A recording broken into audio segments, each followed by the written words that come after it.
Hola Carlos, bienvenido al curso sobre fútbol femenino, características diferenciales. Hola, ¿qué tal? Es un placer estar aquí y aportar un poco lo que yo pueda aportar realmente. Bueno, primeramente preguntar quién es Carlos Castro y cuál es su profesión. Bueno, pues desde hace 25 años, calculo más allá, un año más, un año menos, me dedico a la investigación histórica del fútbol gallego, básicamente. Y bueno, tengo hecho diferentes publicaciones, hemos pillado, sobre todo en colaboración con otras personas, pues hemos copiado modelos editoriales que han funcionado en otros países, como en Gran Bretaña, como en Italia, como en Francia bueno, y lo que hemos hecho creo que es aportar un pequeño grano de arena a la historia del fútbol gallego, masculino y femenino, indistintamente, y ahí está. Sobre todo creo que son libros, al ser anuarios, que toman un peso mayor con el paso del tiempo, sobre todo cuando la gente toma una mayor conciencia de lo que es el valor de la historia. Y ahí está ese trabajo. A partir de ahí, pues otras derivaciones en el mundo periodístico y bueno, pues desde el 2013 dirijo una revista en PDF gratuita, de la que hemos superado ya los 100 números, se llama Revista de Fútbol Femenino Galego, y que se ha convertido ya en la decana en cuanto a publicaciones periódicas, no solo en el fútbol gallego, sino en el fútbol español. Luego, en todo este tiempo y sobre todo calculo que desde 2008 tengo una base, no es una base de datos propiamente porque no está estructurada como tal, pero sí podríamos decirle una base histórica de datos donde pues manejo muchísima información que sobre todo estaría enfocada más que al trabajo diario de entrenadores o de analistas, más bien tendría un enfoque histórico. Y yo siempre lo he visualizado, y cuando he hablado en su momento, que hace ya bastantes años que no hablo con ellos, creo que hemos entendido de manera diferente las perspectivas de todo esto, y creo que incluso además nunca ha habido un interés claro por parte de la Federación para acometer una tarea de estas características, pues la creación de un instituto de estudio y estadística del fútbol gallego, ¿no? Masculino y femenino, obviamente. Eso no solo serían datos, sino sería un aparato cultural dentro de lo que sería la Federación Gallega de Fútbol, en la que estarías rellenando de contenidos a lo largo del año, con conferencias, con otro tipo de acciones de tipo audiovisual. Bueno, recuperar siempre, o más que recuperar, que no se pierda la memoria, y sobre todo porque cada año que pasa mueren más históricos, mueren por lo tanto más historias, y muere una parte del fútbol que difícilmente se va a poder recuperar, ¿no? Sobre todo en la palabra, en la voz, en la oralidad de estas personas. A partir de ahí, pues bueno, ya se ha convertido en un trabajo diario, la actualización de todo esto, lo que pasa los fines de semana, y cuando hay tiempo libre, pues dedicarnos a meternos en hemerotecas digitales o reales, recuperando también esa parte. Pues ahora mismo estoy trabajando bastante en lo que son los campeonatos gallegos en las tres categorías, en este caso obviamente fútbol masculino, de los años 20, y descubriendo historias y sobre todo revelando y desentrañando mentiras que se han convertido en tales a la hora de repetir datos errados, equivocados una y otra vez por copias y pegas. Precisamente, pues mira, hace poco que me compré un libro que estaba en Amazon sobre historia de los campeonatos en gallegos, que, bueno, fui a mirar simplemente 6 detalles claves para saber si esa persona se había currado el trabajo,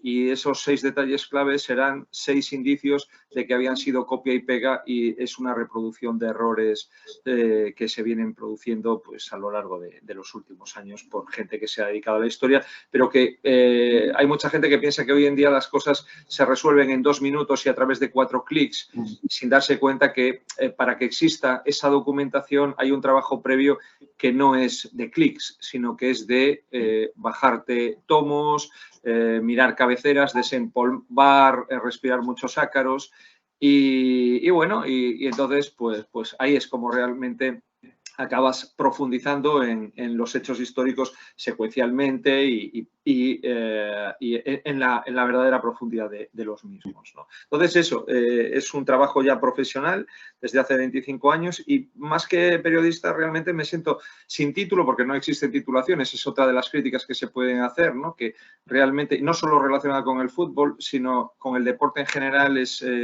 llamativo que el deporte ocupe la vida por lo menos ociosa, de una gran parte de la gente de este país. Incluso cuando vemos, estamos ante eventos trascendentes, como puede ser una final de Roland Garros como la del otro día, o la final del Campeonato del Mundo del 2010 masculino cuando España gana, cómo puede paralizar tranquilamente a una cuarta parte del país o más de una cuarta parte del país, y sin embargo esto no tiene reflejo desde el punto de vista intelectual y sobre todo desde el punto de vista científico, aunque la ciencia sí ha incidido bastante en el deporte, pero cuando estamos hablando de medicina o de algunas otras modalidades también tremendamente analíticas y que corresponderían pues, con lo que comúnmente se entiende como ciencias duras, desde el punto de vista de las ciencias blandas, de cuando en cuando y sobre todo desde el punto de vista de lo que significa socialmente el deporte, pues hemos visto trabajos de sociología.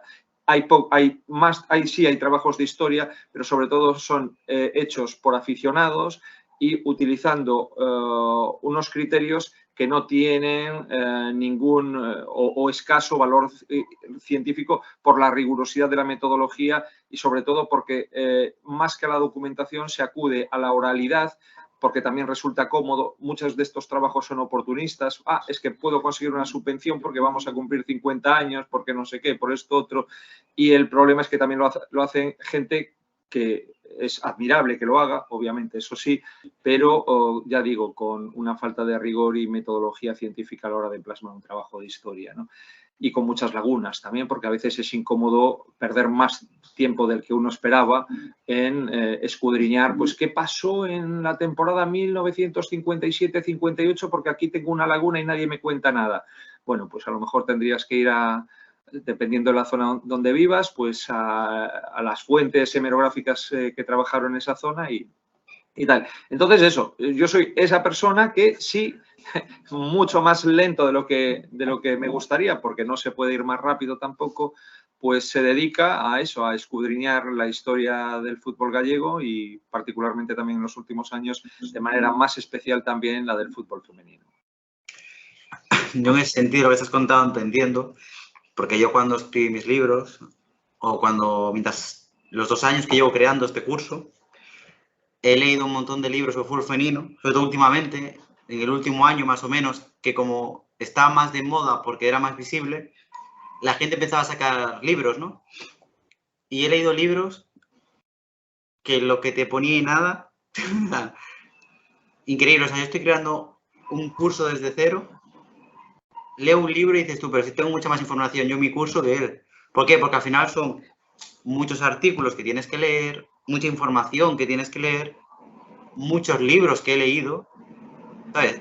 Sobre la temática de fútbol femenino en este caso, escuchando tu programa también, hablando contigo, para sacar información, para poder hacer un curso, en este caso, que fuera verídico y que fuera decente, ¿no? Que la gente lo vea y diga, hostia, pues, ¿qué es esto lo que hay? Entonces te entiendo perfectamente lo que dices, porque lo más fácil es, cojo el primer libro que encuentras, copio, pego, y es lo más sencillo. Y al final se trata de leer igual, sin mentirte, igual me leí 10 libros distintos sobre fútbol femenino, para sacar lo mejor de cada uno y así poder dar una información que fuera lo más exacta posible y lo más correcta posible. Es que, por ejemplo, en lo que se trata de mi área de trabajo, cuando me relaciono con distintos historiadores de otros lados de España, llegamos también a una conclusión, ¿no? Que digamos que no ha existido nunca un sentimiento humanístico relacionado con el deporte. De hecho, durante gran parte de nuestra historia en el siglo XX, el mundo de la intelectualidad y de la ciencia han vivido de espaldas al deporte, el deporte, sobre todo sectores progresistas, por lo tanto, de de la izquierda que han entendido que el fútbol particularmente el fútbol como un deporte de masas y una herramienta del régimen franquista, pues era algo denostable, y eso significó que se apartaran y no existiera, por lo menos de manera pública y además de manera profesional,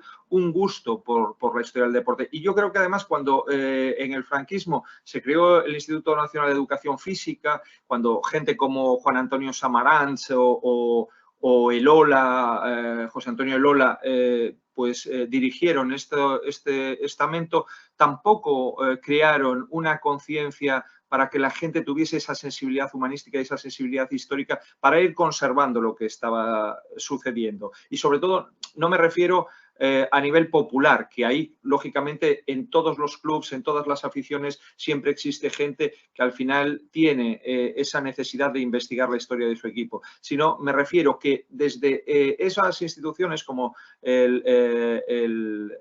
la actual, lo que ahora es el heredero de aquello, el Consejo Superior de Deportes, no hubiese una relación mucho más directa, incluso a veces hasta forzar esa relación con determinadas, con las universidades, no ya solo con los entonces INEF, ¿no?, sino también con las facultades de historia, y ya anticipando una transversalidad, ¿no?, en el conocimiento, pues ya se instigara a trabajar de una manera mucho más sensibilizada la historia del deporte en España, ¿no? Claro, te entiendo. Yo, por ejemplo, en el curso, el primer tema es la historia del fútbol femenino. Obviamente está más enfocado a, bueno, la historia global, pero sobre todo en España. Los últimos acontecimientos que ha habido, como puede ser el Balón de Oro a Alessia Putellas y todos los títulos individuales que ha ganado. Simplemente no va a ser, obviamente, tan profundo como si lo hicieras tú, porque en eso te dedicas más a ello que yo, sino va a ser como puedes dar una pincelada global, ¿sabes?, de cómo ha evolucionado el fútbol femenino en España y cuál es la historia de nuestro fútbol, que mucha gente la desconoce. Pues al final, sí, dime. Es un poco como la del masculino. A mí me hace mucha gracia lo que está sucediendo ahora, que se están negociando convenios y debatiéndose, por ejemplo, aquel documental, uno de los documentales más rompedores que se hicieron hace unos años, que se llamaba Cuestión de Pelotas, ¿no?, donde el responsable de la Federación Española para el Fútbol Femenino entonces, que al mismo tiempo era el presidente de la Federación de Fútbol de Madrid, Temprado, con D, Temprado, pues decía que las mujeres no tenían por qué aspirar a ser profesionales del fútbol, que con jugar a fútbol pues era suficiente ya para ellas, era como si fuera un regalo que le hiciese el fútbol, ¿no?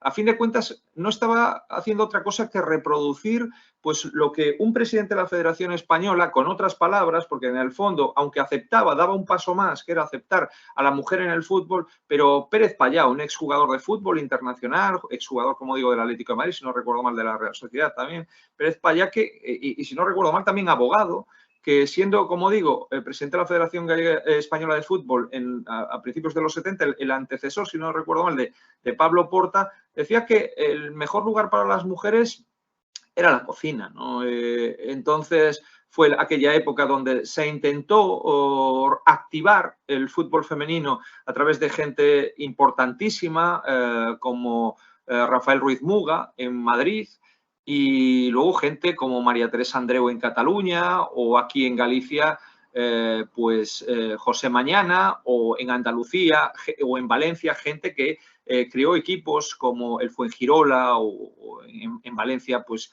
algún equipo importante también, que llegaron a constituir de manera extraoficial el primer campeonato de España. Pero quiero decir con esto que existen similitudes en ese debate, ¿no? Porque si tú te vas a libros sobre cómo era el fútbol en los años 20 en este país, se estaba debatiendo el pase del profesionalismo, del amateurismo, perdón, al profesionalismo.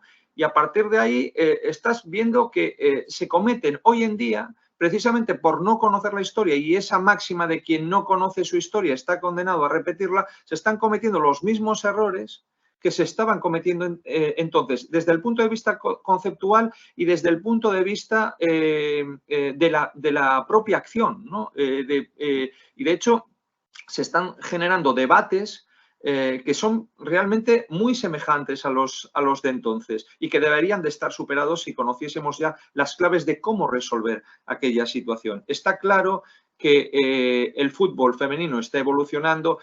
Uno de los factores que favorecen la evolución del fútbol femenino, y con esto a lo mejor me estoy anticipando un poco a lo que va a ser el discurso de la entrevista, pero es la inversión de dinero. La inversión de dinero siempre va a ser fundamental. Es la energía que realmente puede provocar modificaciones y mejoras porque la gente va a encontrarse con unas mayores y mejores expectativas a la hora de practicar fútbol, mujeres entonces me estoy refiriendo, y de hecho el único estudio serio sobre el comportamiento de la mujer en el fútbol y las razones de por qué lo abandona en edades tempranas precisamente fue hecho por María José López, hoy en día una de las responsables que está negociando las bases del nuevo convenio y que también aportó muchísimo en el anterior, en los contenidos del anterior, cuando fue presidenta de la Asociación Española de Jugadoras de Fútbol, ¿no?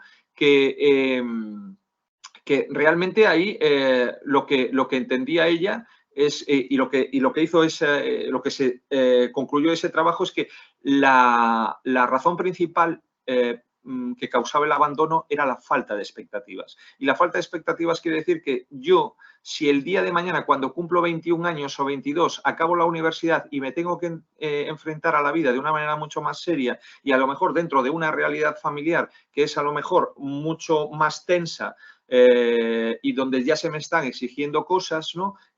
Para aportar, para comer todos los días, pues entonces yo me tengo que plantear que me tengo que dedicar a una profesión que me dé de comer y dejar el fútbol porque el fútbol no me va a dar y me está restando horas y potencial para comer todos los días y tener una vida mejor ahora y en el futuro, ¿no? Entonces eso, el dinero es fundamental para toda esta evolución y el dinero es fundamental para que el fútbol femenino acabe constituyéndose de una manera clara y rotunda como profesional y esa profesionalidad no solo se quede en la primera división, sino que también llegue a la segunda división como sucede en el fútbol masculino. En eso estoy totalmente de acuerdo contigo. Yo lo he visto, o sea, yo que soy entrenador, obviamente yo no voy a entrenar gratis porque vivo de esto. Y he visto como equipos igual te llaman y dicen, no, sí, te quiero fichar, pero no te pago nada. El entrenador del femenino no cobra nada. Del masculino igual cobra 600 euros, el del femenino no cobra. Entonces, obviamente, gente como yo le vamos a decir, yo gratis no entreno, que es mi trabajo. Tú no vas a tu trabajo gratis, ¿a que no? Tú vas cobrando. Entonces, algo que por suerte está cambiando, y hay clubes que ya lo están cambiando, entonces tienen mejores entrenadores, pero antiguamente el entrenador del femenino era el que pasaba por allí, que no lo querían mantener ningún equipo, que como nadie quería entrenar el femenino, pues a ti te doy el femenino, igual era el abuelo de alguien que estaba por allí, o un aficionado, un señor del pueblo, ese era el entrenador, sin conocimiento ninguno, ¿por qué? Porque no cobraba. Y nadie quería entrenar femenino. Hoy en día, por suerte, eso está cambiando, ya hay entrenadores más preparados y obviamente los clubes que le pagan más a los entrenadores son los clubes que tienen los mejores entrenadores. Mira, si me permites, falta aún mucho, ¿no? Sí. Y de hecho en los grandes equipos, hasta hace poco, equipos como el Español estando en primera división y compitiendo para ganar ligas, no en esta fase que está ahora en segunda división, no tenía scouting y había jugadoras que ficharon como Anaír Lomba, porque la conocemos todos y es de aquí, de Galicia, que a mí me contaba una vez, yo le dije, ¿pero qué pasa? ¿Que tienes un agente y te llevó allí? Y dijo, no. Yo fui allí a mostrarme, yo apostaba por mí, yo creía en mi fútbol y la verdad es que tenía razones más que suficientes para creer, como se demostró luego en su paso por la primera división. Y llegué allí y fue cuando me descubrieron, pero es que nadie me llamó del Español. Fue una decisión mía de arriesgarme y mostrar allí cómo era mi fútbol. Les convencí y tal. Pero el Atlético de Madrid hace castings no sé si ahora mismo lo sigue haciendo de esa manera, pero hasta hace no muchos años, pues pillaba a lo mejor en un fin de semana a 75 jugadoras y las ponía a ver en un partido, las ponía a jugar un partido de fútbol mezcladas y sacaban conclusiones de aquella anarquía futbolística, ¿no? Entonces, pues claro, así se le escaparon jugadoras que tenían valía y que luego triunfaron en otros equipos porque siguieron probando otras alternativas, ¿no? dentro de lo que ellas creían en sí mismas y como futbolistas, ¿no? Entonces, hay también otra parte que está muy poco profesionalizada y que tiene que ver con la medicina. Yo hace poco, bueno, me llevo muy bien con Andrea Seijo, ¿no? Que yo creo que es una de las mejores preparadoras físicas que hay orientadas al deporte femenino y al deporte de equipos femeninos aquí en Galicia, ¿no? Y sobre todo, empecé a hablar con ella a raíz de unas charlas que organizamos ahora ya hace un año en Abegondo, sobre, bueno, se llamaban Aterra o Balón Maiselas, y de hecho de ahí salió una asociación que acaba de nacer realmente hace nada, con ese mismo nombre, y descubrí un mundo totalmente diferente, porque en aquella, sobre todo en aquella última charla, que era dada por 3 personas, Viviana Santiso, Sara Pita. Viviana Santiso hablaba sobre el problema del machismo dentro del fútbol, y dentro del fútbol no solo femenino, sino también masculino, y aspectos además que vivían laboralmente mujeres que se dedicaban a trabajar dentro del fútbol masculino y femenino, no solo jugadoras, sino periodistas, fotógrafas, limpiadoras, de todo, ¿no? Pues por un lado hablaba Viviana de esto, de un estudio piloto que había hecho en la provincia de La Coruña y que realmente daba a entender que había que encender las alarmas de cómo se estaba tratando a la mujer aquí, ¿no? De la poca consideración que se tenía sobre ella dentro del fútbol. Por lo tanto, tampoco es un tópico decir que el fútbol es un deporte tremendamente machista, porque ella misma lo estaba comprobando a través de una serie de encuestas. Por otro lado, estaba hablando de la maternidad, una jugadora que el año pasado estaba en el Bergantiños, esta temporada que acaba de terminar, la anterior estaba en el Betanzos, Sara Pita, como digo, una futbolista y además con paso por el fútbol estatal en segunda división en equipos como el Orzán y el Victoria. Y finalmente estaba Andrea Seijo, hablando pues de la salud en el fútbol y sobre todo la importancia que tienen las herramientas de trabajo y el control biológico y supongo que bioquímico y bioneuronal que se tiene que tener sobre las mujeres y que no hay, sobre todo porque hay poquísima, escasísima literatura científica al respecto, ¿no? Y entonces, pues claro, eso significa también que una mujer pues esté sometida a unas situaciones de mayor riesgo, precisamente porque no se controlan factores que ayudarían a pues la mecanización de sus entrenamientos. Yo creo que tú incluso en tu trabajo analítico de cómo tienes que ir secuenciando la evolución física y hormonal de tus jugadoras, sí que lo contemplas, ¿no? Y de hecho hay determinados tipos de test que, como comentaba Andrea, que suelen ser subjetivos, pero suelen ser además lo más básico para por lo menos tener unos pequeños índices de control sobre cómo debe de trabajarse en cada fase del mes con las jugadoras, pues eso, para prevenir riesgo de lesiones, pues en este momento no a todas las jugadoras le tengo que aplicar el mismo criterio, pues con esta tengo que trabajar en estos momentos por su situación hormonal más fuerza, con esta otra más flexibilidad, etcétera, etcétera. Quiero decir con ello que en relación a lo que tú dices, aún falta mucho, aunque es cierto que cada vez hay más entrenadores y más técnicos, más personas que pertenecen a staffs técnicos que tienen un mayor conocimiento sobre la especificidad de la mujer deportista, ¿no? Pero que aún queda muchísimo camino, hay muchísimo solar yermo y eso de momento es un riesgo para la mujer, en todo caso, y sobre todo cuando la mujer quiere ser más profesional, ¿no? Claro, mira, respecto a lo que tú hablabas del tema de la fase hormonal, esto es algo, bueno, que tú lo sabes, porque yo te lo he mostrado, que nosotros, desde el principio de temporada, yo he creado una tabla con las distintas fases del ciclo menstrual, en la que te dice de qué día va cada etapa. Dentro de esa etapa, lo que comentabas tú, que se puede trabajar con la mujer, dependiendo de la fase que esté, pues más fuerza, menos fuerza, está más coordinada, está menos coordinada. Es una tabla que está dividida en 3. Decir el número de qué día va, decir cómo se llama la fase, decir lo que decíamos de hay que trabajar más fuerza, menos fuerza, esto es lo que le pasa en esa fase y después hay que potenciar este trabajo, pues trabajo aeróbico, trabajo de fuerza, por ejemplo, la fase 1, la menstruación, trabajo aeróbico para evitar que tenga dolores, en esa fase la jugadora está más torpe con el balón y a mí me ha pasado un entrenamiento de una jugadora estar en fase 1 y estar la jugadora llorando medio entrenamiento porque decía, soy malísima, me tropiezo todo el rato con el balón. Entonces le pregunté qué fase era, me dijo que era la 1, le expliqué todo esto que te estoy contando. Entonces dejó de llorar y dijo, ah, vale, pues si es normal, entonces no pasa nada.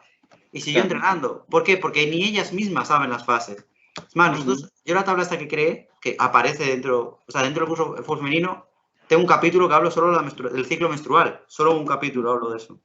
O sea, me refiero que fíjate si es importante que tiene un capítulo solo para eso. Y creé la tabla y yo a las jugadoras siempre le mando al principio de temporada la tabla y durante la temporada me la van pidiendo porque la pierden, para que ellas lo sepan y cuando ellas llegan al entrenamiento, en este caso por protocolo COVID, que estamos ya desde hace 2 años, tienen que tomarse la temperatura y se toman la temperatura y en este caso a mi analista, que es el que lo anota en el entrenamiento, le dicen 1, 2, 3 o 4, que es el número de la fase.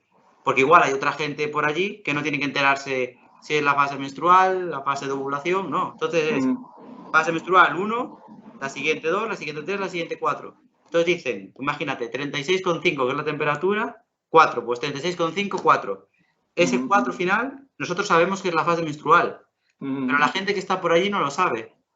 Y yo esto, a principio de temporada, siempre se lo explico a las chicas y se lo cuento, y el 90% no tiene ni idea de lo que les estoy hablando. Cierto. Que son mujeres y es algo que viene con ellas. Entonces, alguna me decía, por eso en esta época siempre me lesionaba. Claro, te lesionabas porque ibas al gimnasio, le metías fuerza, por ejemplo, pero tú ahí no podías meterle fuerza, porque ahí te ibas a romper. Que es algo que parece una tontería, pero nosotras en toda la temporada, si no me equivoco, quitando lesiones de esguince de tobillo o así, que es por igual por el terreno de juego, por pisar mal, porque el esguince de tobillo es la lesión que más tienen las mujeres, o sea, la lesión así básica. Bueno, y otra chica que tenía tocado el menisco, entonces lo acabó y cruzado también, creo que cruzado es una de las lesiones. Por eso dije esguince, la más básica. Cruzado también es, pero porque no se controlan estos temas. Que con el paso de los tiempos cada vez hay menos lesiones de cruzado, porque hay más avance en la medicina y la gente está más formada. Entonces, por eso digo esguince porque es, quitando obviamente el cruzado, que es más grave, digo, de la más común el esguince. Pues la única lesión que tuvimos fue menisco, pero era de una jugadora que ya estaba tocada y que ella misma sabía que en cualquier momento se le iba a estropear y van a tener que operarla, que ahora está pidiendo operación. Pero es una jugadora que se sabía de antes o después le va a hacer crack el menisco y se lo van a tener que quitar. Sí. Pero me refiero que es algo ya que no puedes controlar. Por mucho que intentes controlar las cargas, fue aparte en un partido, ella iba contra la portera con el balón, de repente se quedó quieta, dejó ir el balón, se giró, fue a dar un paso y cayó al suelo. O sea, fue ella sola, que no fue ni un choque, ni por carga, ni nada. Son lesiones que ahí no la puedes controlar. Pues lesiones musculares no tuvimos ninguna. Lesiones por el problema de que en la fase menstrual le metiéramos más caña o menos, no hubo ninguna. Más, me acuerdo en pretemporada que entrenábamos 4 días a la semana y los jueves entrenábamos lunes, miércoles, jueves y viernes. Los jueves era día de playa, en el cual combinábamos playa con, o sea, de sesiones de correr con juegos, diferentes juegos, pues de posesión con las manos, hacer un rondo, juegos así más relajados entre digamos así, sesión de correr y volver, ¿no? Y en medio de, creo que una vez que volvíamos, me dice una chica, me vino en la regla, no me encuentro bien. Entonces le dijimos, pues tú ahora vas andando lo que queda de playa y al llegar allí paras, te quedas con mi estudiante y te quedas a hacer ejercicios técnicos de balón, pero no te quiero volver a ir corriendo. ¿Qué pasó en esa situación? Por ejemplo, hemos evitado romper a la jugadora. Si yo cojo, no tengo ni idea y le digo, no, pues sigues, me da igual que estés cansada, pues sigues, la jugadora va a intentar esforzarse y lo que va a conseguir es romperse. Por no controlar eso. Y yo me acuerdo con algún padre o alguna jugadora que hace años entrenó femenino, que le contabas esto y él se echaba las manos en la cabeza porque decía las barbaridades que he cometido por no saber todo esto, entrenando chicas. Pero esto ha sucedido incluso en la base, con hombres, con chicos, con niños, ¿no? Con el tema de hacer estiramientos, calentamientos, con niños en edad benjamín, alevín, prebenjamín. O sea, copiar modelos de una persona desarrollada, con el cuerpo plenamente desarrollado, en gente que aún ni ha entrado en una fase clara de desarrollo, ¿no? Y algo también que ha pasado muy importante, a mí me pasó con chicos, tema de los tacos, de las botas. Yo me acuerdo de un jugador en especial, de 12 años tenía, si me equivoco, lo entrenaba en el Coruso, que tenía problemas de encima del talón. Y yo le dije, eso es por los tacos, porque querían comprar las botas de Cristiano Ronaldo, de Messi, de estas con taco largo, tal. Y yo, tienes todos estos tacos. Entonces, le dejé una semana entera, le dejé mis botas para que las usara, porque al final era un niño que era alto y tenía el mismo número de pie que yo. Le dejé las botas y dije, ¿qué tal esta semana? No me dolió en toda la semana. Entonces hablé con el padre y le dije yo, mira, le duele, seguramente es por esto, tiene que usar estos tacos, porque si los usa más largo, en campo de césped bajo, por eso le duele. Cambió las botas, no volvió a tener más en todo el año problemas de eso. Con las chicas es exactamente lo mismo. ¿Qué pasa? Que las chicas, muchas de las que empiezan ahora a jugar, nunca han jugado al fútbol. Entonces, tema de la menstruación, que es algo que deberían saber, porque son mujeres y hacen deporte, no lo saben. Y tú tienes que explicar tema de tacos, de botas, se lo tienes que explicar todo también, de ¿por qué me duele esto? Pues mira, esto puede ser que te duela por esto. Si no, vas al médico y preguntas, pero puedes probar, prueba con otros tacos, si te va bien, ya está. O sea, son pequeños detalles que parecen tonterías, que unas botas de multitaco te previenen problemas de espalda y de cervicales. Y yo tengo jugadoras que están tocadas de las cervicales y están incluso de baja y dices tú, pero cambia las botas, que esto te va a ayudar a tener unos problemas. Pues todos estos pequeños detalles que parecen tonterías evitan muchas lesiones y mucho malestar en jugadoras. Que precisamente quería falar diso, xa falaches ti, entón xa non procede, pero sobre todo porque cando estábamos falando do tema da menstruación e algo tamén no que incide Andrea, é que non se pode establecer como único elemento diferencial entre o fútbol masculino e o fútbol feminino a menstruación. Hai moitísimos factores e o que quería incidir, eso sí, algo que dixen antes de entrar a falar do tema de xeito totalmente superficial da menstruación, que non existe literatura científica sobre a saúde das futbolistas e, polo tanto, hai moitas, do que máis acostuma a ver é o tema da menstruación, porque parece desde fora o factor máis diferencial entre un home e unha muller, pero como din elas e como di ela, ollo, pero isto non é o único. Non podemos reducir o mundo da menstruación ao único factor diferencial entre o masculino e o femenino.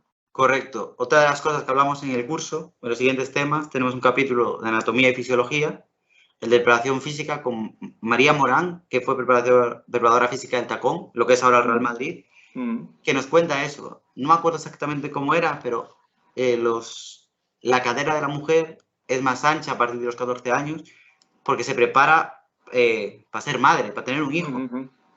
Y el ángulo G, o sea, no me acuerdo, las mujeres, la medida suele ser unos 65, la estatura media, el hombre unos 75 como mínimo. Entonces, ese ángulo varía totalmente de un hombre a una mujer. Quiere decir que ahí es otra diferencia que hay. Lo que habla no solo la menstruación, sino todos estos pequeños detalles que a lo largo del curso los vamos contando y con personas que son profesionales.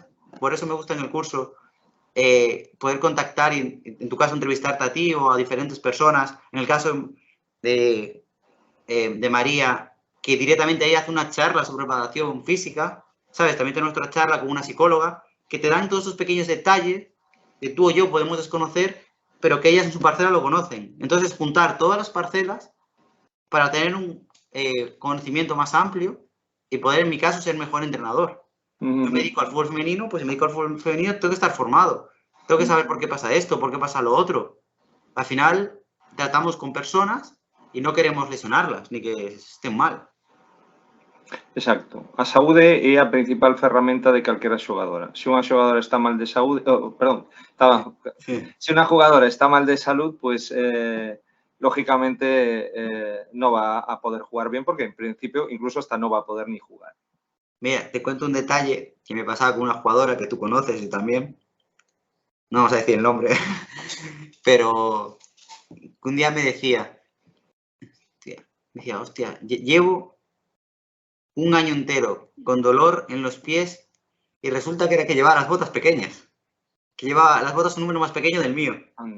Y no se había dado cuenta, porque como no existen botas para chicas, claro, tiene que, para que sea más, para que quede mejor, tiene que cogerla más pequeña, ¿no? Digamos así. Y algo que explicamos también en el curso al final es la diferencia de botas, cuáles son las mejores para las chicas. Porque hay botas que la horma es más estrecha, que son las ideales para chicas, y botas que son más anchas, la horma. Entonces ella usaba unas botas que le gustaban, pero la horma era más ancha. Entonces, claro, ella decía, es que el número más a mí me queda muy ancho. Claro, porque esa bota está adaptada para un pie de hombre que tenga la horma ancha. Entonces, claro, es más ancha. Entonces, claro, ella para que le quedara bien de ancho, era más pequeña. Entonces, de largo, le hacía daño. Hasta que cambió de botas y se dio cuenta que llevaba jugando un año con botas más pequeñas. Por ejemplo, que parece una tontería, pero es algo que nadie había explicado eso. Estamos hablando de una jugadora que a día de hoy está en Liga Iberdrola, ¿eh? Pero esto obviamente pasó hace unos años, no ahora. Pero claro, es que antes no había nada de información de esa. Es lo que digo yo, en la última parte del curso, aparte de recomendar películas, series de televisión, te hablo de los guantes de portera, cómo tienen que ser los diferentes tipos que hay, las diferentes medidas, las botas de fútbol lo mismo, los modelos que son mejor para las chicas, los que mejor se adaptan.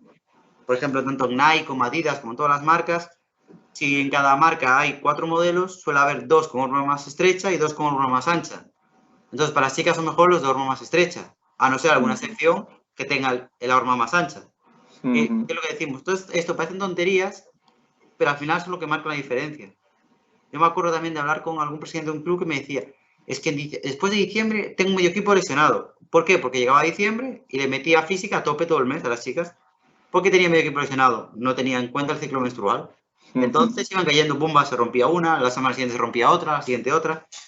Por lo general, las mujeres cuando juegan en el mismo equipo o conviven juntas o trabajan juntas, se les suele regularizar la regla, o sea, la menstruación. Esto quiere decir que más o menos suelen estar en fases parecidas siempre, no suele haber una en la fase 1 y otra en la fase 3.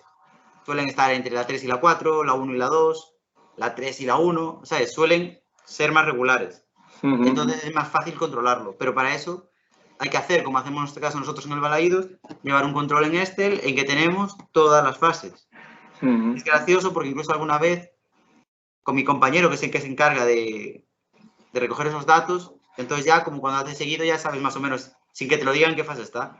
De llegar en qué fase estás y la jugadora decir no tengo ni idea. Y tener que decirle él, si el otro día estabas en estas, tienes que estar en estas, por los días que pasaron. Y ella se pone a ver el calendario y dice, tienes razón. Dices tú, hasta nosotros sabemos mejor en la fase que están que ellas. ¿Por qué? Porque llevamos un año entero controlando ese periodo y sabemos de qué día va cada ciclo. Y sabes la que se retrasa más, la que se retrasa menos, que parece una tontería, pero es súper importante. Igual que el tema de con los anticonceptivos, que puede retrasarla o no. Igual, en categorías bajas obviamente no, pero en categorías profesionales, imagínate que tienes la final de la Champions o te juegas el último partido de liga. Pues hay, mediante los anticonceptivos, medidas para retrasar la menstruación. No es bueno, puedes hacerlo una vez, no hacerlo seguido, pero igual llega a ese caso que hay gente que lo hace. Pues son cosas que ellas no saben. Pues digo, parecen tonterías, pero al final es algo súper importante. A ver, en equipos como Olympique, ya estás hablando de competiciones tal, en equipos como Olympique de Lyon, o PSG, Arsenal, Manchester City, tienen médicos que ya incluso les dicen, y a veces alguno hasta, a lo mejor hasta las condiciona a que hagan eso para estar en su óptima situación para afrontar el partido. Pero por eso me refiero que eso ya es en equipos más profesionales, o un Barça, un Madrid, que en equipos categoría de nacional para abajo, digámoslo así, no se suele hacer, y también muchas veces también hay desconocimiento del tema de las fases y todo eso. Yo a pocos entrenadores de fútbol femenino he visto que sepan esto. Yo he hablado con entrenadores y con personas que han entrenado en Reto Iberdrola, no tenían ni idea de todo esto que estamos hablando tú y yo, no tenían ni idea. Y por eso se le rompían las jugadoras. Estamos hablando de segunda división, ¿eh? No estamos hablando de categoría baja.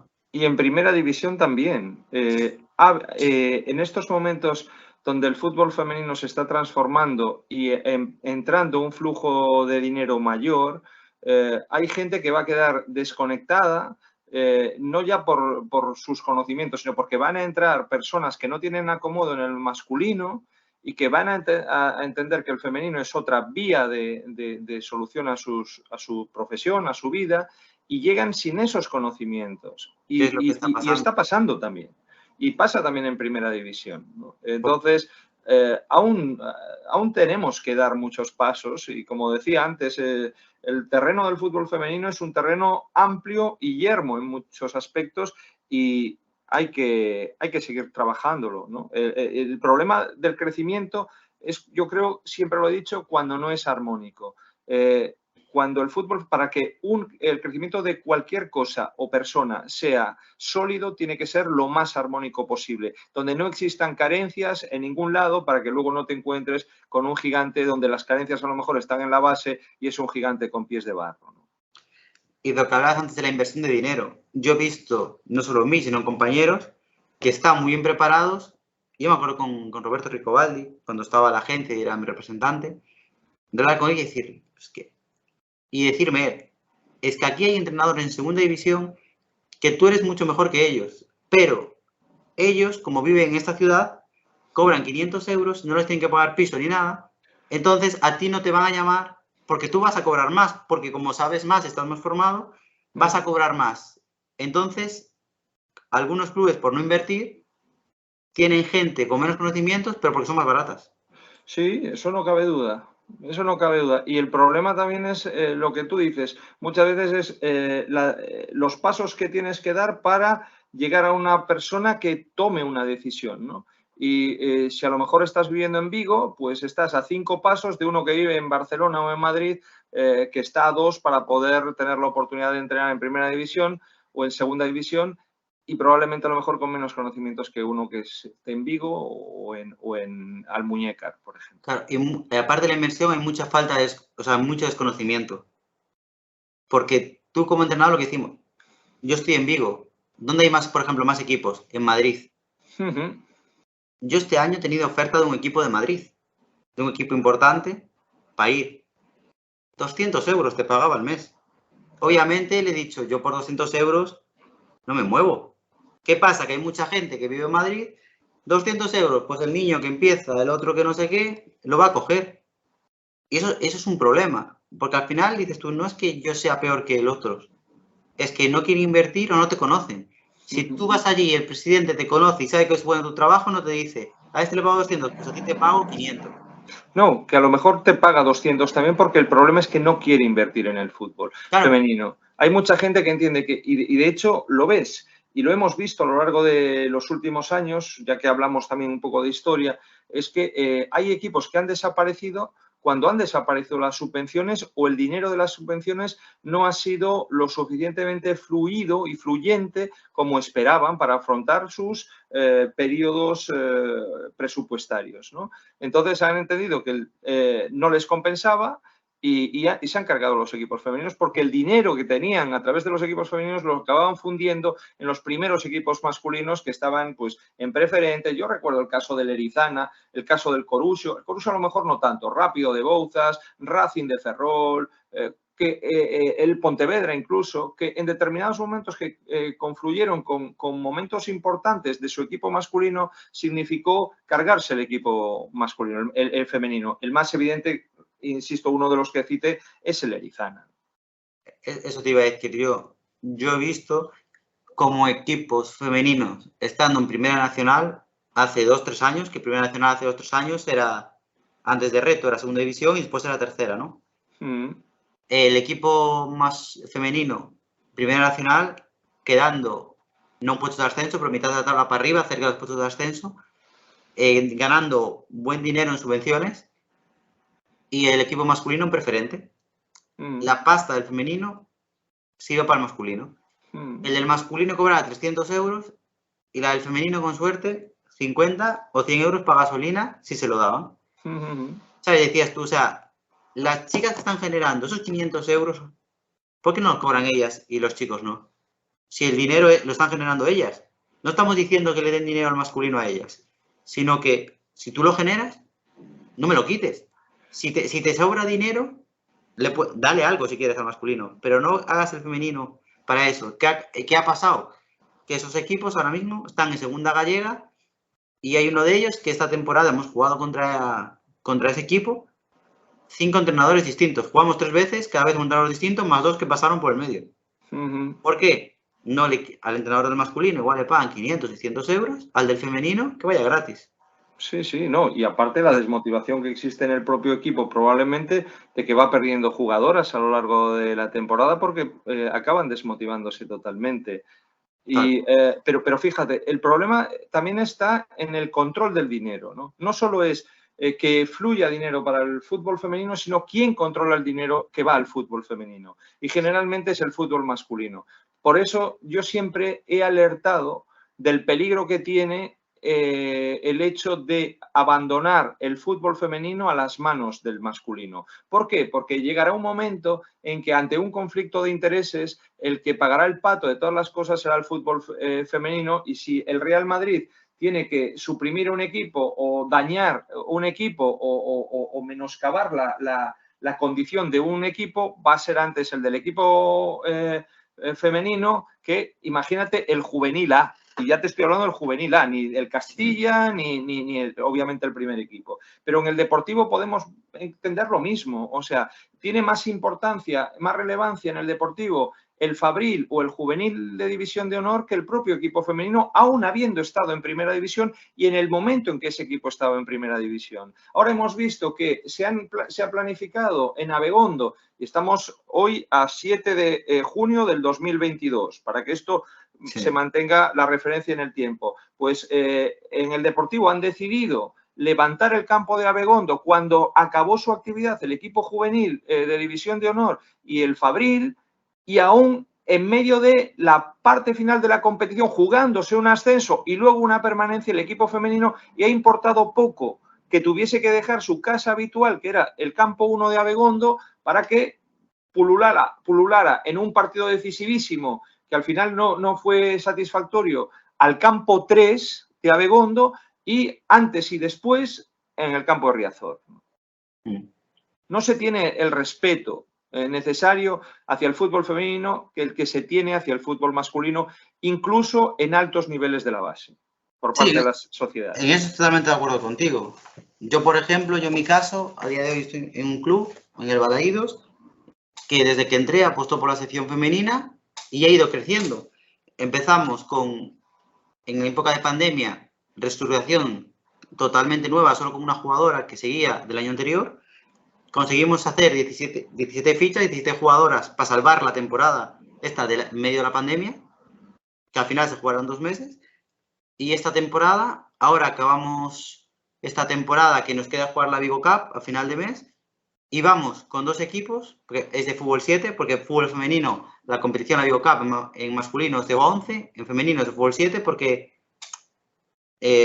por lo que hablamos, hay muchas chicas que abandonan, entonces llegan los equipos muy justos a final de temporada, ¿no? Entonces, pues hace fútbol 7. Pues nosotros vamos a ir con 2 equipos porque tenemos 26 jugadoras. O sea, empezamos un proyecto con una y a día de hoy tenemos 26. Y el año que viene la idea es crear más equipos, o sea, hacer base. Esto quiere decir que es un club que el presidente ha apostado tanto por el masculino como por el femenino. En este caso, ha contratado gente como yo y mi cuerpo técnico en el femenino, que nos encargamos de esa parte, y hemos potenciado el fútbol femenino. Como te contaba antes en privado, del primer año conseguimos sacar una jugadora que la temporada que viene juega nacional, otra jugadora que también ha fichado por nacional, pero por tema de lesión no ha podido jugar, pero había firmado un equipo nacional, y un jugador de la base que ha ido para el Celta. Eso en el primer año que yo estuve ahí. Gente que estaba entrenando yo. Y esta segunda temporada hay que ver lo que pasa, pero puede que haya 2 jugadoras que puedan ir a Nacional también, o a Segunda Red. Es decir, que al final se está haciendo un trabajo en el cual cada vez vienen más chicas.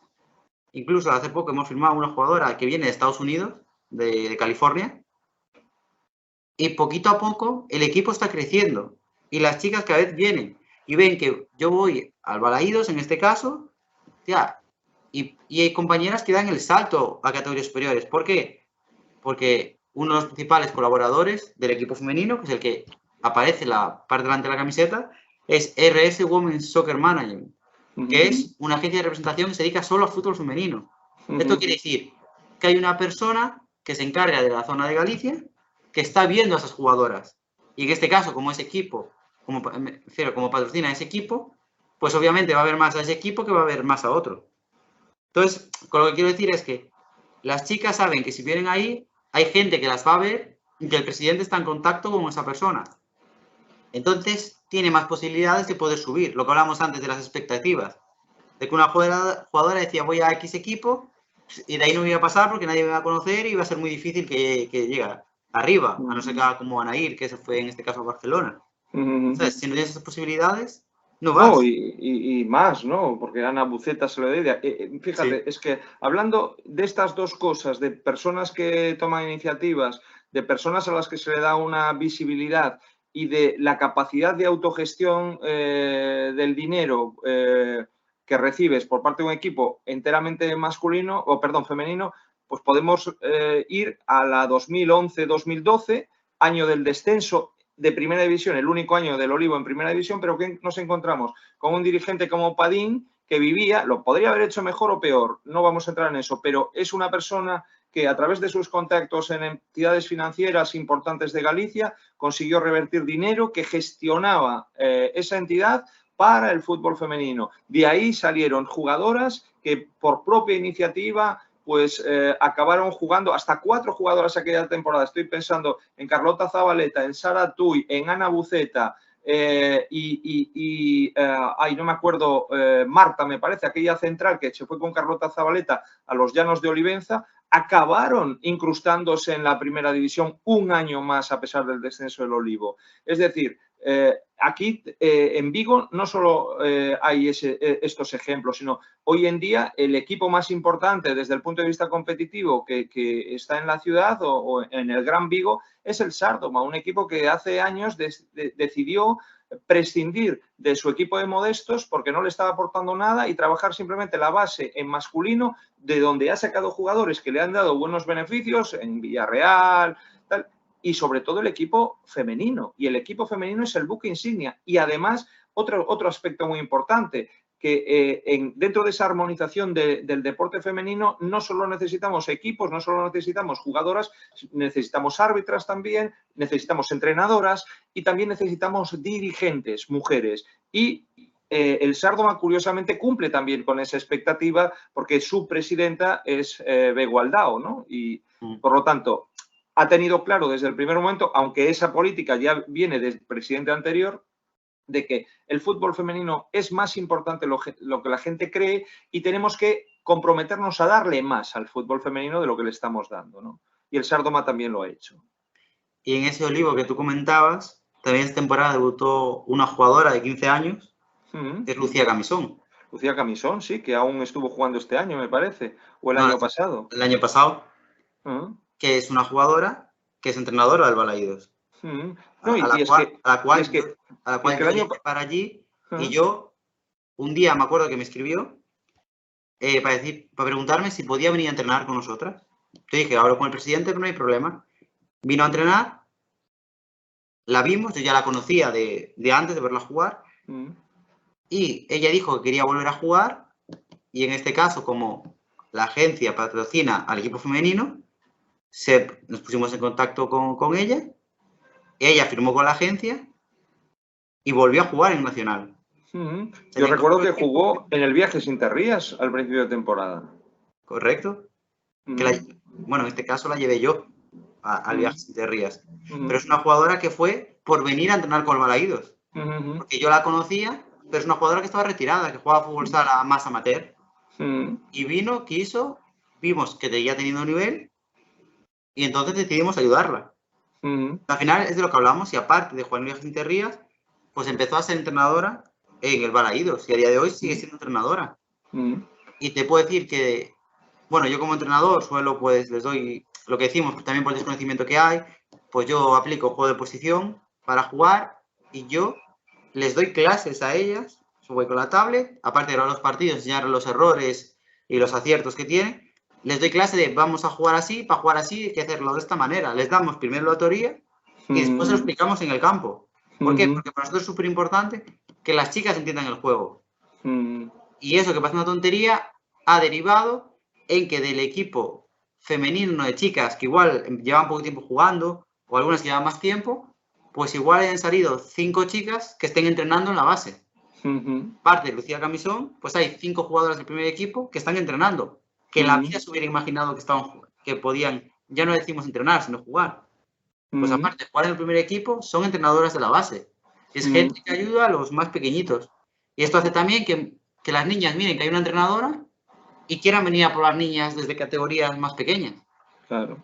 Y al final la idea del club es hacer una base de full femenino, tanto con entrenadores como con jugadores. Y te puedo decir que hay entrenadoras mujeres, si no me equivoco, con categoría infantil hay, y después de alevín para abajo. De biberones, benjamines y benjamines, alevines, en cadetes. No sé si la entrenadora está en cadetes o en infantiles. Pero el año pasado tú no lo mirabas. Yo cuando entré en el Balaídos, creo que no había ninguna mujer entrenadora. A día de hoy te puedo contar que hay 6 o 7. De las cuales, quitando una al resto, son jugadoras mías. Porque una de las jugadoras que le comenté que este año firmó un equipo de nacional, pero no pudo jugar porque se lesionó, se fue al Balaídos como jugadora, pero está como entrenadora. O sea, digamos, algo bueno estaremos haciendo nosotros, en este caso, que nos encargamos de la sección femenina y el club, junto con su presidente, con Daniel Costas, que apuesta por el femenino. Algo bueno estaremos haciendo para que cada vez haya más chicas, que empezamos con una y acabamos la temporada con 26, ¿eh? Y han pasado lo típico de jugadoras que vienen y se van. Y hay más entrenadoras. ¿Sabes? Por eso digo que algo bueno está haciendo el club en este caso, apostando por el femenino, porque cada vez está viendo más base. Bueno, ahora pasamos a la siguiente pregunta, que aún estábamos en la primera. Bueno, Carlos, ¿qué es el fútbol para ti? Bueno, es una pasión realmente, ¿no? Más que un medio de vida es una pasión. Y porque medio de vida, de hecho, no lo es. Y a pesar de las horas y la profesionalidad con que lo vivo, ¿no? Pero es una pasión que a veces, no sé, no puedes controlar tampoco, ¿no? Yo me he hecho muchos kilómetros por ver partidos simplemente de Primera Nacional. No estamos hablando de ver una final de Champions ni nada de esto. Y simplemente y madrugar además para verlo, simplemente por el placer de ver jugar a un equipo. Esto me pasó sobre todo mucho en la época de Manolo Buján como entrenador del Compostela, el año que el Compostela debutó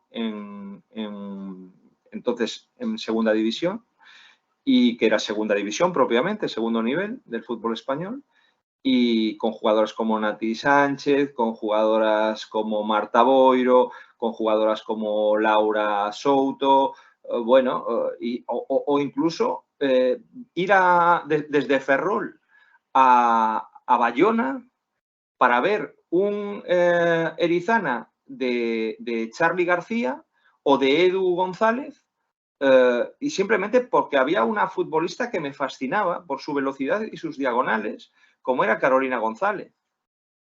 O, pues no sé, como esos detalles, muchos, de decir, es que, y descubrir además que cuando, o ver al Victoria, incluso complicarme horarios por ver al Victoria de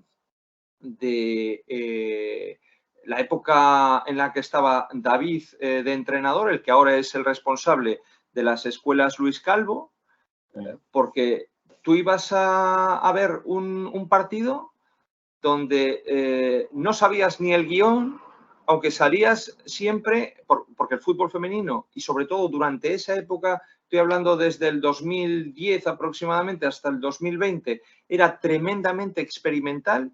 Parecía que fueses a ver una obra preciosa de teatro donde realmente no te habías leído la obra anteriormente en papel, no sabías, no tenías ninguna crítica previa para tal, pero sabías, tenías la intuición de que ibas a acabar, cuando concluyeran los 90 minutos del partido, ibas a sentir felicidad por lo que acababas de ver, ¿no?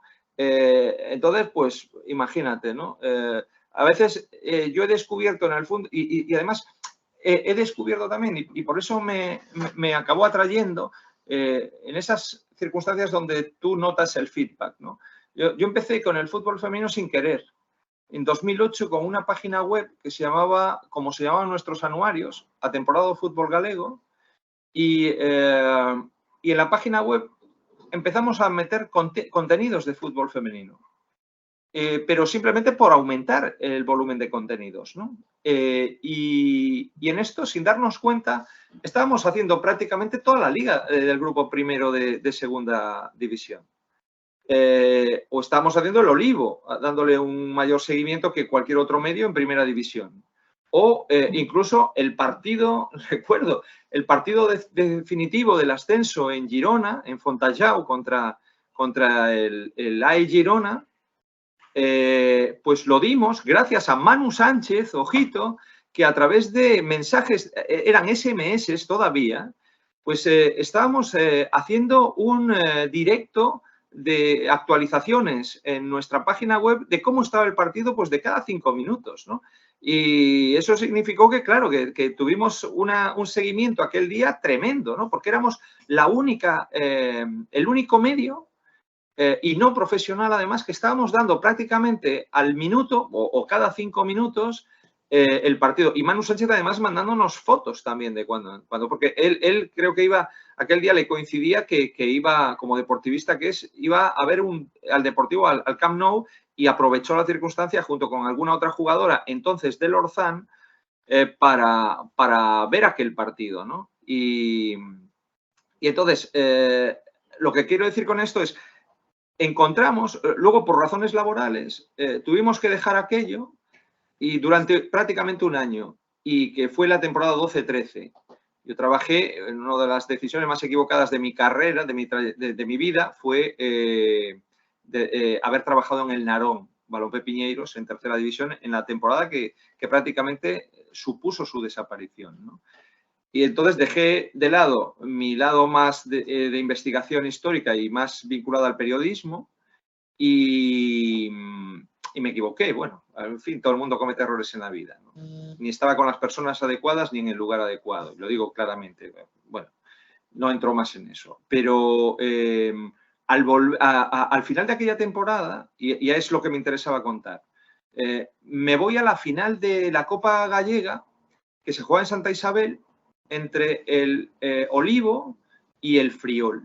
Y allí me encuentro con un montón de gente conocida que llevaba prácticamente un año sin visualizarla, ¿no? Y sin contactarla. Entrenadores, jugadoras de los equipos gallegos de segunda división. Me dicen, oye, ¿pero por qué lo has dejado? ¿Por qué no vuelves? Este año la liga no ha sido lo mismo. Faltabas tú y faltaba la información de tu web. Y entonces, pues dije, ostras, ¿pero qué me está diciendo esta gente? No puede ser que esto se echara en falta de esa manera. No había tampoco yo ni valorado la dimensión que estaba teniendo la información que estábamos desarrollando en la página web, ¿no? Y entonces, pues, junto con una de las personas que más admiro en la vida, profesionalmente incluso también, como persona igual, que es Óscar Losada, pues tomé conciencia de aquello y dije, hablé con Óscar y dije, oye, hacer una revista de fútbol femenino, volver a la web a lo mejor ya no tanto, ¿no? Pero ¿por qué no hacer una revista de fútbol femenino? Y entonces lo valoramos, ¿no? Pensamos, en aquel momento había 9 equipos en segunda categoría española, ¿no? Gallegos, y pensamos, una revista en papel, 24 páginas, bimensual, color, conseguimos Publi y nos garantizamos por lo menos un número simbólico que cada uno de los 9 clubs nos venda a 2,50 el ejemplar 11 revistas. Con esto podemos financiar esto, no vamos a ganar dinero, pero no nos vamos a arruinar. Entonces hicimos, no es ni un estudio de mercado, fue una pequeña prospección, a ver cómo respiraba la gente. Y entre aquellos 9 clubes nos encontramos que 5 estaban dispuestos a colaborar mínimamente, ¿no? Sin garantías en todo caso, pero había otros 4 que no. Y de hecho incluso me encontré a alguna jugadora importante de algún equipo que decía, sí, o sea que nosotras vamos a tener que pagarlo. Siempre las mujeres pagamos todo. Y yo decía, oye, a ver, a ti esto te va a salir como mucho por 20 euros al año y estáis demandando un espacio en medios de comunicación que no os da nadie. Ningún periódico importante prácticamente os da un espacio. Y los periódicos menores casi tampoco os los dan, ¿no? Entonces, lo que estamos haciendo es daros un espacio en exclusiva a vosotras, distribuido y en el que vosotras vais a ser protagonistas. Seguramente muchas de vosotras vais a ser portadas, vais a ser el eje central de un número, porque vais a ser la entrevista importante, el peso específico de este número va a ser vuestra entrevista. Vamos a contar historias vuestras, vamos a contar lo que hacéis, lo que hacen vuestros equipos, vuestros resultados, además con una imagen diferente en la que vosotras realmente os vais a poder sentir satisfechas y vais a poder modificar, porque nos vais a decir, oye, estas cosas no nos gustan, porque además a nosotros también nos interesa tener esas referencias que nos vayáis dando, porque queremos mejorar la información y que vosotras además seáis mejores clientes nuestros, ¿no? Pero, claro, no lo veían así. Decían, ostras, no, o sea, aún encima tenemos que pagar. Oye, pues claro, es que no es lo mismo que entre 200 jugadoras financiemos la revista a 20 euros al año, que no que un tío se gaste 7.000 euros en 3 números, se arruine y seguimos en la misma, que sigue sin haber la revista. O sea, sigue sin haber un medio propio que identifique claramente el fútbol femenino y proyecte lo que estáis haciendo. Entonces, claro, cuando nos encontramos con que había esa falta de conciencia en el compromiso en esa dirección, dijimos, ostras, pues no lo podemos hacer. Pero nosotros queríamos hacerlo. Queríamos exactamente hacer eso porque nos cundía mucho interiormente, ¿no? Y decidimos algo que acabó beneficiando al fútbol femenino en ese sentido, ¿no? En cuanto a contenidos y crear un medio de difusión, ¿no? Que fue la revista do Fútbol Femenino Galego, como digo, pues la revista decana en estos momentos del fútbol femenino en España, 104 números, este mes saldrá el 105, revista mensual, 32 páginas, el especial de agosto, que es, no me gusta hacer esa comparación, pero para que todo el mundo lo identifique bien, la guía marca del fútbol femenino gallego, ¿no? En el número de agosto, donde recogemos toda la estadística de lo que ha sido la temporada anterior. ¿Y que salió beneficiado? Pues eso, en que en vez de 24 páginas son 32, además del especial de casi 100 páginas de agosto, en que en lugar de ser bimensual es mensual y que en lugar de costar 2,5 €, pues es gratuita, ¿no? A ver, creo que no es profesional eso, ¿no? Se hace, creemos que hemos aportado y sobre todo porque hemos construido la historia del fútbol femenino gallego en capítulos, que es algo que no existía, y ahí a lo mejor vamos más a lo que interesaba de esta entrevista, ¿no? Que es esa perspectiva histórica y el trabajo de ciencia de la historia para conocer nuestros referentes, ¿no? En el fútbol femenino gallego.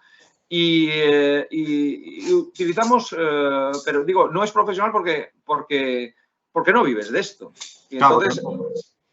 Y una condición de todo, de la profesionalidad es comer de lo que trabajas. Y cuando no, es que está fallando algo, ¿no? ¿Qué pasa? Que al final lo vocacional estuvo por encima de lo profesional. Y además se dan, en esas situaciones de compromiso, es también curioso, porque en estos 10 años de publicación, que son muchos años para estar todos los meses ahí, generando contenidos, ¿no? Pues nos hemos encontrado que, claro, al no querer cobrar, hemos dado la opción de las donaciones, ¿no? Y en todo este tiempo, yo creo que a lo sumo hemos recaudado 600 €. Y 600 €, de los cuales la revista es en gallego, ojito, también es otro compromiso con nuestra cultura, ¿no? A lo largo de... Y de esos 600 €, más de la mitad de los 600, curiosamente, ha venido de fuera de Galicia, de personas que no son gallego hablantes, que aman profundamente el fútbol femenino y que algunos incluso no solo no son gallego hablantes, sino que tampoco son castellano parlantes, que ha venido de donaciones de Francia o ha venido de donaciones de Italia, ¿no? Es muy curioso, es un mundo donde se entiende que gratis no puede o no debe de haber nada, porque lo gratuito significa también una caída en la valoración del producto que se está elaborando y que con el paso del tiempo al final produce un hastío y un agotamiento, porque incluso falta ese otro estímulo que sí, como hemos demostrado, no era el principal. A veces es necesario, es lo que se dice, el dinero no es lo más importante, pero ayuda, ¿no? Pues en esto es un poco igual. Claro, como un mínimo para poder tener gastos. O sea, Aquí no hay ni el mínimo, porque 600 en 10 años, 600 euros lo divides en 10 años y no es ni el mínimo. Hombre, yo en tu caso con la revista colaboro de la forma que yo siempre que me la mandas, yo la pongo en mi página web también de manera gratuita para que todo el mundo la pueda descargar. Y Sí, seguir a ver, ayudando, fomentando el fútbol femenino. no es que yo esté haciendo una apología de la revista ahora, ¿no? Sino es hablar de una realidad del fútbol femenino. No es para promocionar la revista. La revista yo creo que además le queda poco de vida. O sea, le queda poco de vida por lo que digo y porque además tú quieres hacer otro tipo de cosas y llega un momento en que, bueno, dices, hasta aquí he llegado. Yo creo que hasta aquí he cumplido. Hoy en día ya se habla más de fútbol femenino, por lo tanto ya la revista es menos. Yo creo que sigue siendo necesaria porque se sigue hablando poco o menos de lo que se debiera, pero se habla un poquito más. Y eso a mí me justifica también para, por lo menos, no tener esa carga de conciencia, que tampoco la debería tener, ¿no? Nadie tampoco me la impone, de decir, bueno, hasta aquí. Y casi estoy moviéndome por criterios que intentan generarme una motivación, pero que no es tan profunda como la que dio pie a que se originara esto, ¿no? Y que tienen que ver, pues, con acabar una temporada, primero en llegar a los 100 números, ¿no? Porque era bonito ya cuando estábamos en el 80, tal, y ya empezamos a sentir el cansancio, pues decir, ostras, vamos a llegar a los 100, ¿no? Llegamos a los 100 y el siguiente es acabar esta temporada, que acabamos con 105, y el siguiente a lo mejor es darle continuidad una temporadita más para llegar a los 114, a los 115 incluso, ¿no? Y superar, esto es otra cosa que la gente poco conoce, ¿no? La primera y única publicación específica sobre fútbol femenino gallego que hubo aquí y que tiene que ver con algo tremendamente maravilloso y vocacional también, y aquí volvemos a la historia, con algo que sucedió en el sur de Galicia, en la zona de Ocondado y Baixo Miño, y fundamentalmente en Ocondado, y de una manera un poco más extensa también a toda la provincia de Pontevedra, que fue la creación en contra de todo y de todos de una liga maravillosa, pirata, amistosa, internacional, que fue la Liga de Ocondado, ¿no? Y que ganó varias veces la Guardesa, que ganó el Lirens, que tenía Copa también, y que tuvo lugar a partir del año, si no recuerdo mal, 1992, 1993, que duró 7 años. El Bértola fue uno de los grandes ganadores, que luego se pasó a la Liga Federada, y que la Federación Gallega, presidida en su momento por Julio Meana, le negó el pan y la sal. Y cuando vieron que eran capaces de autogestionarse y de poder montar algo maravilloso y además de carácter internacional, con varios equipos portugueses compitiendo en esas dos competiciones de Liga y Copa, y una competición tan, ¿cómo se diría?, hermanatoria, ¿no? Bueno, no sé cómo sería, ahora no me acuerdo cuál sería la palabra, ¿no? De hermandad, ¿no?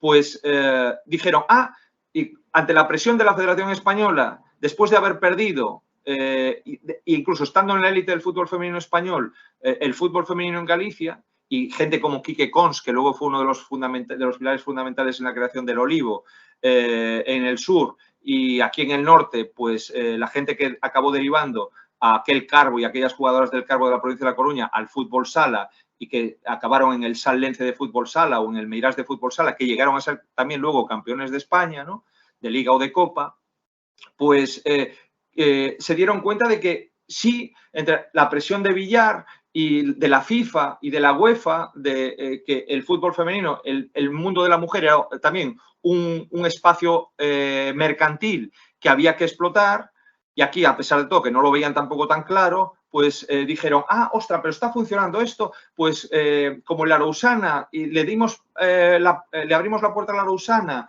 y a 4 equipos más de la zona de Obarbanza y de la zona de Osalnés, pues entonces vamos a ver si convencemos a estos y se incorporan también a la federación. Y claro, es que no había color tampoco, porque ni las expectativas económicas que le ofrecía la federación en temas de seguros y costes de esos seguros a lo que estaban haciendo ellas, y estaban siendo felices ellas, y sobre todo la no permisión de la incorporación de los equipos hermanos portugueses para esos otros equipos como el Lirens y tal, pues dijeron, pues señores, no. Nosotros seguimos en nuestra liga, en principio no nos aceptasteis, ahora no queremos entrar nosotros o nosotras y por lo tanto nos vamos a quedar así. ¿Por qué cuento todo esto? Porque de ese movimiento salió la revista Lira Sport, que más que una revista era un folleto de 4 páginas que se editó de manera intermitente, pero siempre dentro del contexto de las temporadas, y que es la primera publicación específica sobre fútbol femenino gallego editada aquí en Galicia, y que llegaron a 114 números, y todas las semanas estaban ahí dando el callo por los campos donde se jugaba ya federadas los partidos del Lirens y de los equipos de la Liga Gallega, de aquella la Liga Gallega, porque no había varias categorías, sino que era la única que había, la de preferente, pues contando qué estaba pasando en esos campos y con esas jugadoras. Y entonces eso, ellos llegaron a 114 y digo yo, ostras, pues venga, por lo menos superarlos en una competencia sana, ¿no? Y decir, hemos puesto el tope en uno más. O sea, quien quiera seguir haciendo publicaciones de estos va a tener que llegar, si quiere batir ese récord histórico, a la 116, ¿no? Porque nosotros hemos superado la 114 y en la 115 de tal. Y entonces eso, ¿no? Son ese tipo de motivaciones que al final son, como digo, mucho más vocacionales y mucho más incluso coyunturales que no lo profesional y estructural que debiera ser una publicación de este tipo, y el dedicarte directamente a una profesión y centrándote en la especialización informativa del fútbol femenino. Bueno, con todo esto que me has contado ya me has respondido prácticamente a todas las preguntas. Pues muy bien. Entonces, ahora sí, contar brevemente de qué trato crees tú que tiene el fútbol femenino en la prensa deportiva actualmente. Estamos viendo últimamente que se empieza a hablar más porque el Barça ganó la Champions, porque Alessia Putellas ganó el Balón de Oro, pero aún así yo personalmente, el día que Alessia Putellas ganó el Balón de Oro, yo me voy a acostar, pongo la tele, aparece el chiringuito y están hablando que ganó el Balón de Oro Messi, cuando por primera vez en la historia lo ha ganado una jugadora española, y aparte desde la época de Luis Suárez ningún jugador masculino español ha ganado el Balón de Oro. Entonces yo creo que es una situación que debería haber abierto cualquier programa deportivo y deberían echar como mínimo 1 hora hablando de eso, y que debería abrir todas las portadas de España, porque es un hecho histórico. Ya no que una jugadora española, la primera mujer española, gane el Balón de Oro, sino que en fútbol masculino tampoco había un jugador español que lo hubiera ganado. Fíjate, hoy es un día especial para el fútbol femenino. Repito, hoy es 7 de junio del 2022. Es un día especial, ¿por qué? Pues porque hoy por la mañana, el partido empezó a las 9, la selección gallega sub-15, dirigida por una viguesa como Vicky Vázquez Cloc, jugadora ex del Olivo y en la actualidad en el Sárdoma, acaba de conseguir un hecho histórico que hace 37 años menos 2 días que no se producía para el fútbol gallego. La selección sub-15 derrotó a Madrid en la semifinal del Campeonato de España de su categoría de selecciones territoriales en Cartagena por penaltis y se ha metido en la final del Campeonato de España. Es la segunda vez en la historia que una selección gallega se mete en una final de una competición oficial. Y ojo, porque justo antes de entrar, acababa de cerrar un artículo y perdón la publicidad, para 21 Noticias, que es con quien estoy colaborando también últimamente, y de las 7 selecciones que han actuado representando a Galicia a lo largo de la historia, y la historia estamos hablando de la historia de las selecciones oficiosamente desde 1975, aún el fútbol femenino no tenía condición de oficial, pero ya desde una manera oficial, desde 1984 hasta el 2022, 7 selecciones de distintas categorías, desde la absoluta, la sub-15, descuento la sub-12 porque no es fútbol 11, sino que es fútbol 7 o fútbol 8. Pues 7 selecciones, excluida la sub-12, han competido en 43 campeonatos de España. Y solo después de 179 partidos, incluido el de esta mañana, solo 2 veces una selección gallega ha llegado a una final de un campeonato de España. Después, si esto no es una noticia con valor para figurar en cualquier medio de comunicación gallego, pues creo que estamos entendiendo las noticias de maneras diferentes, sobre todo las noticias de deportes y sobre todo las noticias sobre deporte femenino. Si después de 179 partidos, después de 37 años menos 2 días, una selección gallega llega a una final del Campeonato de España, si esto no es noticia, yo entiendo las noticias de una manera diferente al resto. Entonces, como probablemente sea así, quiero ver mañana cuántos medios en papel y cuál es la dimensión que le dan al hecho de que mañana mismo la selección gallega juegue una selección gallega femenina juegue por segunda vez en su historia una final del Campeonato de España. Mañana vamos a tener una constatación a esta pregunta, una respuesta a esta pregunta que tú me haces.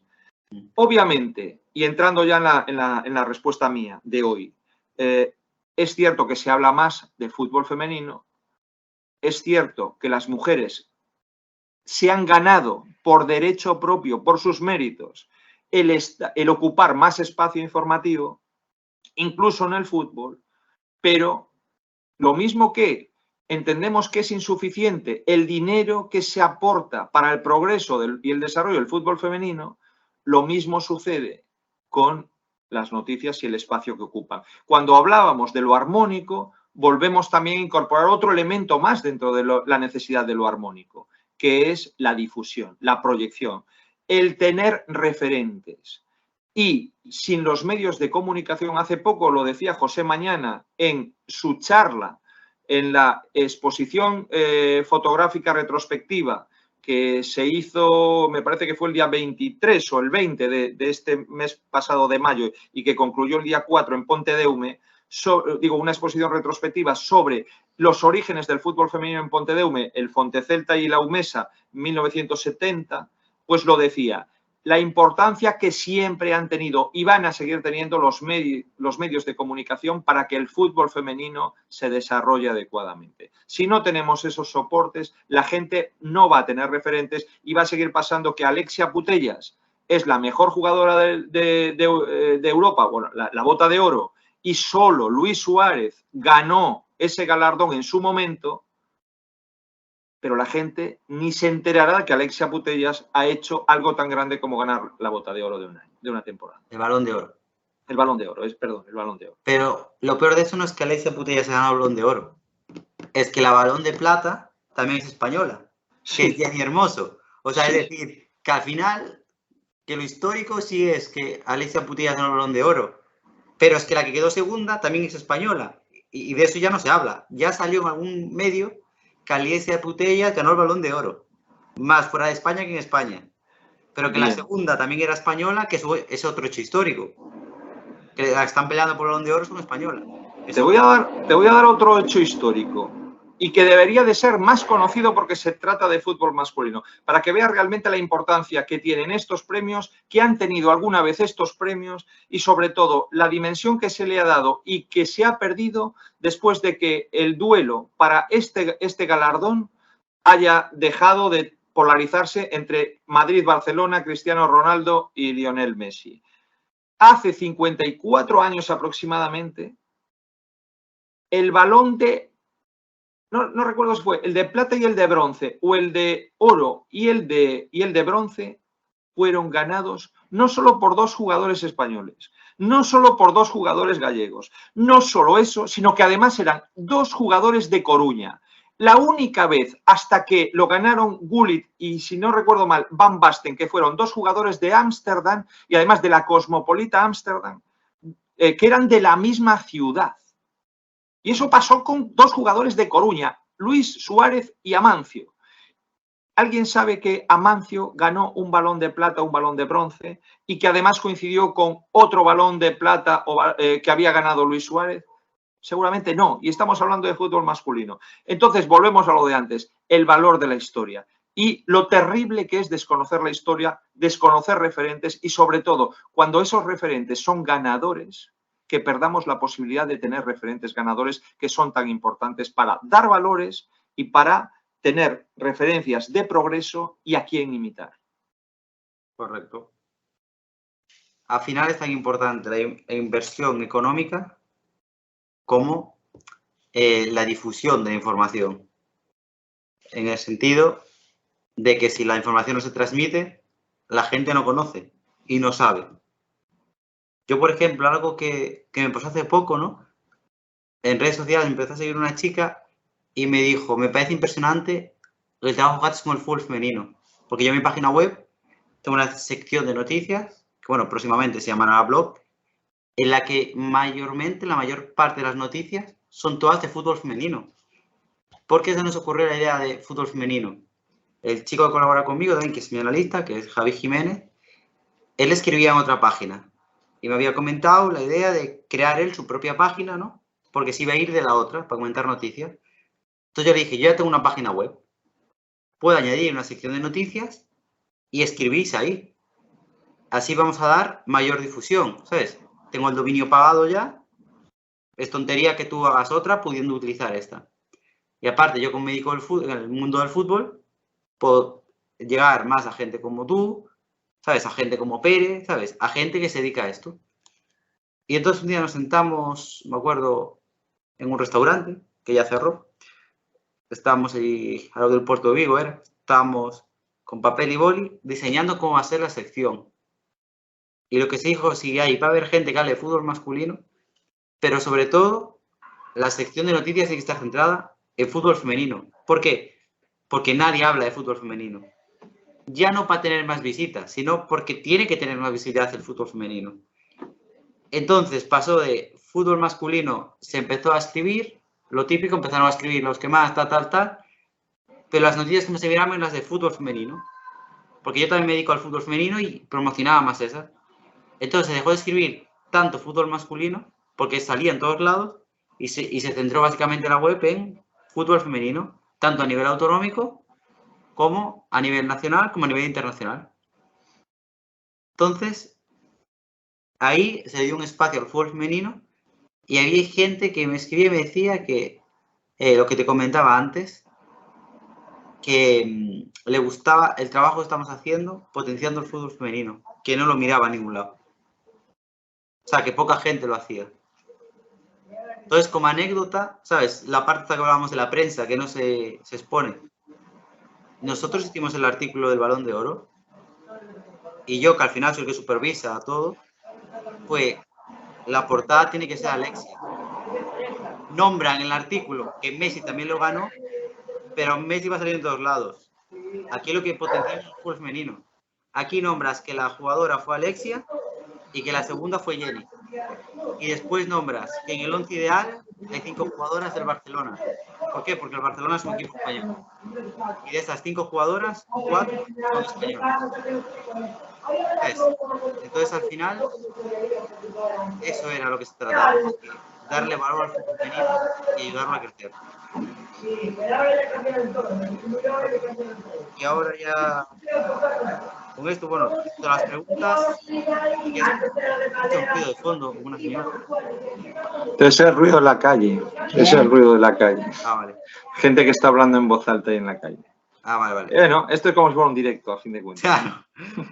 Entonces, para acabar, si nos quieres contar alguna anécdota o alguna recomendación que quieres hacer para toda la gente que mira esta entrevista y el curso. Bueno, anécdotas no sé, ahora no se me ocurre ninguna, de verdad. Y aunque me avisaste de que podía contar anécdotas, no hice ahí una introspección para ver qué podía contar. Creo que la más importante sobre todo fue esa, ¿no? De la necesidad, la que conté antes, de aquella final de Copa entre el Olivo y el Friol, cuando me encuentro a toda una gente que me dice, necesitamos que cuentes cosas sobre nosotras, ¿no? Y yo creo que eso realmente, el fútbol femenino está siempre necesitado de que cuenten cosas sobre él. Creo que es la anécdota, creo que incluso desde el punto de vista, si quieres, aunque pueda parecer algo grandilocuente, existencial, la más importante que puedo contar. Luego hay otras, sí, o sea, pues no sé, dar determinado tipo de noticias, cómo te encuentras dando determinado tipo de noticias, pero bueno, eso le puede pasar a cualquier periodista. Bueno, cuento una muy reciente. Hace poco, en el conflicto del Deportivo, ¿no? Cuando Anita González suelta en Plaza de Pontevedra esos 18 ítems criticando el comportamiento y tal, y así lo dice el comunicado del Deportivo, conductas inadecuadas, presuntas conductas inadecuadas de Miguel Llorente. Cuando nosotros en 21 Noticias, cuando a mí Gonzalo Soto me da la posibilidad de escribir también en 21 Noticias, porque es un medio mucho más arriesgado de lo que nosotros estamos produciendo, pues me da la opción de desarrollar esa investigación y empezar a introspeccionar hasta las cloacas de Abegondo, ¿no? Y empezar a descubrir cosas a través de lo que nos cuentan desde dentro, ¿no? Lo que me llamó la atención es que cuando sale esa noticia que impacta, me llaman al día siguiente de algunos medios, ¿no? Y en uno de ellos, no voy a decir cuál, lo que más me llamó la atención es, oye, hoy, y además fue la primera pregunta, seguro que esta mañana no paró de funcionar tu WhatsApp, ¿no? Con mensajes de gente felicitándote por la noticia, por esta primicia, etcétera, etcétera.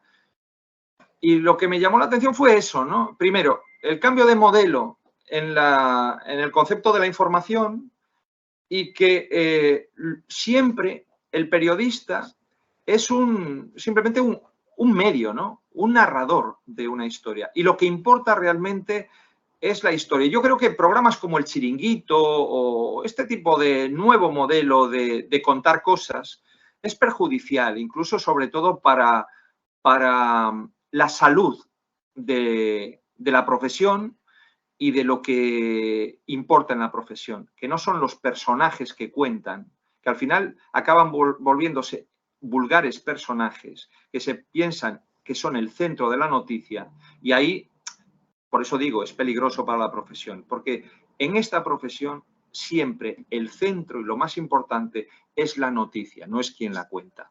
Y esto pues me llamó la atención y dije, ostras, estamos ante un paradigma diferente que yo no puedo asimilar y que me parece una transgresión de lo que debe ser. Porque aunque cambien los formatos, aunque cambien los vestidos, lo esencial no puede cambiar. Y en el periodismo lo esencial es lo que se cuenta, no quién lo cuenta. Puede hasta ser importante cómo se cuentan las cosas, que sí que lo es. El formato de cómo se cuentan. No es lo mismo el audiovisual que la radio simplemente escuchar o cuando tú puedes leer un texto mucho más reflexivo, escrito en papel o en una web o lo que sea.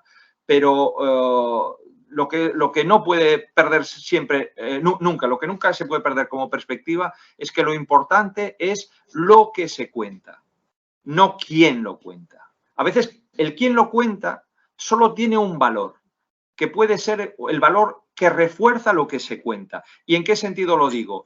En que si una persona está acostumbrada a ganarse un prestigio porque cuenta cosas con seriedad, rigor y veracidad, que esa persona cuente cosas va a tener un cierto aval. De que lo cuente esa persona que nunca nos ha engañado, que ha sido rigurosa, que ha trabajado con un método ortodoxo y, bueno, a veces incluso heterodoxo, pero a la hora de la consecución de la noticia con su fuente, ¿no? Pero, sobre todo, lo más importante es que lo que cuenta, el valor que tiene eso que se contó es que lo contó esa persona que nunca nos ha engañado y que nos parece seria. Y es lo único que puede aportar el que lo cuenta. Ese valor de seriedad y de rigor, pero que, en todo caso, es simplemente un refuerzo sobre lo absolutamente importante y lo que la gente quiere saber, que es lo que se cuenta.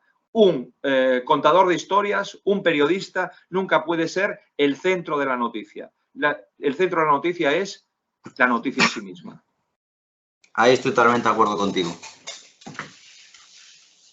Estoy de acuerdo, no te puedo decir lo contrario. Bueno, pues con esta anécdota llegaríamos al final de la entrevista. Muchas gracias por haber participado y por haber puesto tu granito de arena en este curso. Pues nada, espero que haya aportado cosas y que, aunque es a lo mejor mucho más tangencial y a lo mejor tampoco hablamos tanto de historia como de necesidades que tiene el fútbol, más que mi perspectiva, que sería, digamos, aunque cuestionamos mi profesionalidad en cuanto a los beneficios que genera mi trabajo para volverme profesional 100%, pues hablamos más de las necesidades que tiene el fútbol que de la historia del fútbol en sí misma, ¿no? Pero bueno, lo que te digo, espero que de alguna manera aporte, que sea entretenido y que por lo menos, si no aprendizaje, sí genere inquietud en gente que nos pueda ver y que diga, ostras, pues nunca había reparado en esto y a lo mejor esta perspectiva también es interesante profundizarla porque nos puede llevar a conclusiones que nos provoquen una mayor felicidad o una mayor satisfacción y un desarrollo más sano, con una perspectiva más sana del deporte femenino en general y del fútbol femenino en particular. Pues muchas gracias por participar y nos vemos en la siguiente. Chao. Pues nos vemos. Chao. Chao.